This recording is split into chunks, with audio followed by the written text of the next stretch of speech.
Hi everyone, welcome to the Highlights from Ukraine podcast, your daily audio summary of the latest news reported in the Ukrainian media. My name is Artem, and here is the news. For 542 days, Ukraine stands strong against the Russian invasion. At least 7 people were killed and 144 wounded in the result of the Russian missile strike against Chernihiv, reports Ukrainska Pravda. The search and rescue operation at the site of the attack near the Chernihiv Music and Drama Theatre in the city center is over. Minister of Internal Affairs Igor Klimenko informed that among wounded are 15 children and 15 police officers.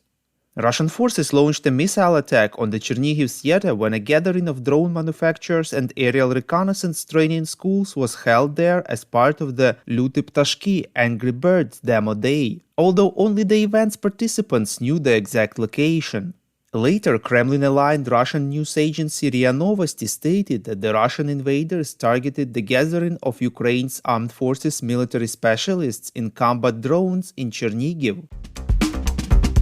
In his evening video address, President of Ukraine Volodymyr Zelensky pointed out that the attack took place on the Feast of the Transfiguration of the Lord, an Orthodox holiday. He thanked everyone who saved the lives of children and adults in Chernihiv. "I am sure our soldiers will respond to Russia for this terrorist attack, respond tangibly," said the head of state. Yesterday, President Zelensky and the First Lady visited Sweden, reports Ukrainska Pravda. They met Prime Minister Ulf Kristersson, King Charles XVI, and Queen Sylvia, Speaker of Parliament Andreas Norlén, and heads of parliamentary parties. Representatives of Kyiv and Stockholm cite a statement of intent on the joint production and service of the Swedish-designed CV-90 infantry fighting vehicle. In January, Sweden announced it would provide Ukraine with about 50 CV-90. The country's parliament approved the transfer in a military package approved in February.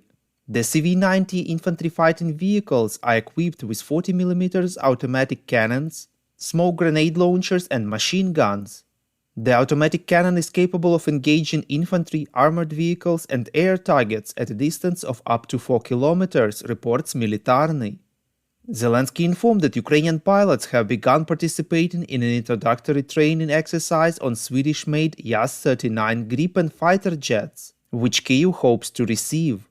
The Ukrainian president added that he and the Swedish Prime Minister had thoroughly discussed further steps on the prospect of raising the issue of supplying Ukraine with Gripen aircraft.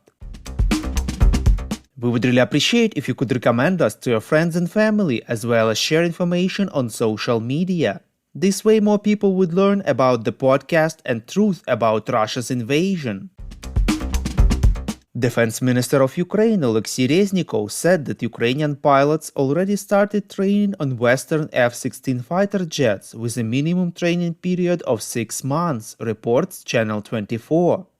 The minister says that in addition to pilots, a certain number of engineers and technicians are also taking part in the training. Reznikov added that the instructors will report on the completion of these exercises when they see how Ukrainian pilots, engineers and technicians perceive new skills and interact with each other.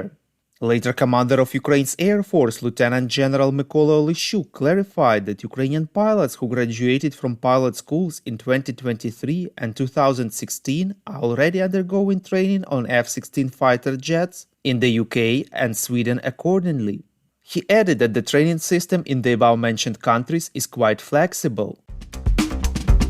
Thank you for listening to the Highlights from Ukraine podcast. We're a commercial initiative of just 2 people and we need your help to grow. Share information about the podcast, rate us in the app, subscribe to our Patreon. With your support, we're getting better.